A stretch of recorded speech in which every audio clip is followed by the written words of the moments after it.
અમદાવાદની વીએસ હોસ્પિટલમાં મોટા કૌભાંડનો પર્દાફાશ થયો। વીએસ હોસ્પિટલમાં ક્લિનિકલ રિસર્ચના નામે તરકટ રચાયું। હોસ્પિટલના પૂર્વ ડીન ડોક્ટર મનીષ પટેલે નિયમો નેવે મૂક્યા અને નિયમોની એસી તેસી કરીને દર્દીઓ પર જ ક્લિનિકલ ટ્રાયલ કર્યા। મંજૂરી વિના દર્દી પર ક્લિનિકલ ટ્રાયલ કરીને રૂપિયા રડ્યા। પરિવાર અને પરિચિતોના ખાતામાં રૂપિયા જમા કરાવતા દર્દીઓ પર પ્રયોગ કરી કરોડો કમાનાર 8 તબીબ સસ્પેન્ડ કરવામાં આવ્યા છે। ફાર્માકોલોજીકલ ડોક્ટર દેવાંગ રાણા પણ તાત્કાલિક અસરથી સસ્પેન્ડ કરાયા। અહીં કેવી પ્રકારનું આખું આ ષડયંત્ર ચાલી રહ્યું હતું? ક્લિનિકલ ટ્રાયલ કરવામાં આવી, જો કે નિયમોને નેવે મૂકીને આ ક્લિનિકલ ટ્રાયલ કરવામાં આવી છે। જે પ્રોટોકોલ છે તેને બહાર રાખીને તેને હાસ્યમાં ધકેલીને ફાર્માકોલોજીસ્ટ ડોક્ટર દેવાંગ રાણા તેમજ ડીન ડોક્ટર મનીષ પટેલ આ ક્લિનિકલ ટ્રાયલ કરતા દર્દીઓ પર પ્રયોગ કરતા દવાઓને લઈને અને ખાનગી કંપની તરફથી પૈસા મેળવતા અને આ રૂપિયા પોતાના સગાવાલાઓના અકાઉન્ટમાં મૂકી દેતા। અમારી સાથે કોંગ્રેસના કોર્પોરેટર રાજશ્રી કેસરી જોડાયા છે, તેમનું સ્વાગત છે આપનું। અહીં જે આ ષડયંત્ર આખું આ કૌભાંડ સામે આવ્યું છે, ક્લિનિકલ ટ્રાયલ કરવામાં આવ્યું પણ મંજૂરી વિના, આપની શું પ્રતિક્રિયા છે?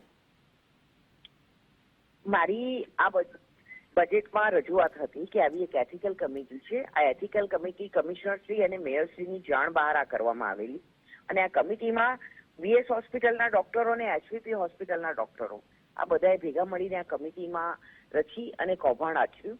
આ લોકોએ પોતાના સગાવાલાના એકાઉન્ટમાં પૈસા જમા કરાવડાવ્યા, જેના લીધે આ કૌભાંડ બહાર આવ્યું। કૌભાંડમાં એવું હોય કે કોઈ ક્લિનિકલ ટ્રાયલ કરવામાં આવે ત્યારે એક પેશન્ટ પર ક્લિનિકલ ટ્રાયલ કરવામાં આવે અને ક્લિનિકલ ટ્રાયલમાં પેશન્ટને બી પૈસા ચૂકવવામાં આવે અને જે તે ટ્રસ્ટની હોસ્પિટલ હોય તેને પણ પૈસા ચૂકવવામાં આવે।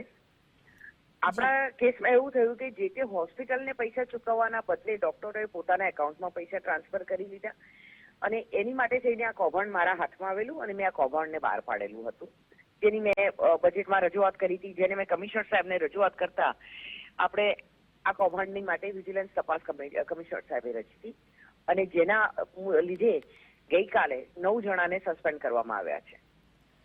રાજેશભાઈ, અહીં સસ્પેન્શન કરાયું એ બરાબર છે, પરંતુ તેમ છતાં શું સસ્પેન્શનથી સંતોષ માની લેવો કે આગળ હજુ પગલાં લેવાવા જોઈએ? હજુ પગલાં લેવા જોઈએ। આ લોકોએ જેટલા પૈસા ઉઘરાવ્યા છે કે જેટલા પૈસા એમના એકાઉન્ટમાં જમા થયા છે એ પૈસા આ લોકોએ પાછા કોર્પોરેશનમાં જમા કરાવવા જોઈએ તથા આ લોકોની તપાસ થવી જોઈએ। આ તપાસ થઈને આ લોકોની વિરોધમાં એક ફરિયાદ દાખલ કરવી જોઈએ કે નાણાકીય ઉચાપત કરી અમદાવાદ મ્યુનિસિપલ કોર્પોરેશનના અમદાવાદ શહેરના નગરજનોના પૈસાની આ લોકોએ ઉચાપત કરી, એટલે એક પોલીસ સ્ટેશનમાં એક ફરિયાદ થવી જોઈએ અને એની ફરિયાદ કરીને આ લોકોને સજા થાય એવું કરવું જોઈએ। અહીં આપે જે રજૂઆત કરી હતી અને આપે જણાવ્યું કે આપના ધ્યાનમાં આવ્યું, આપે રજૂઆત કરી, આપને કેવી રીતે ધ્યાનમાં આવ્યું હતું? શું કોઈ સગાવાલા કે એવા સાથે આપની કોઈ વાત થઈ હતી? દર્દી સાથે વાત થઈ હતી? ના જી, આમાં એવું થયું હતું કે ટોટલ 5 પૈસા લીધા। 5 ડોક્ટરો જયારે ક્લિનિકલ ટ્રાયલ કર્યું એટલે એક ડોક્ટર પૈસા લેવા માટે તૈયાર નહીં થયો અને 4 ડોક્ટરોએ પૈસા લીધા, એટલે એ 5મા ડોક્ટરે મને રજૂઆત કરી હતી કે રાજશ્રીબેન, આવું કૌભાંડ ચાલી રહ્યું છે ને આ બધા જ ડોક્ટરો આ રીતના પૈસા લઈ રહ્યા છે। એ રીતના આ કૌભાંડ બહાર આવેલું। રાજેશભાઈ, અહીં તો એક તબીબે જણાવ્યું, વિસલ બ્લોઅર બની ગયા એટલે આ જાણ થઈ અને સામે આવ્યું આ કૌભાંડ, પરંતુ આવા તો કેવાય કૌભાંડ હશે જે હજુ પણ સતહની નીચે છે, સપાટી પર નથી આવ્યા, જાણ નથી, શું કરવું જોઈએ આ માટે?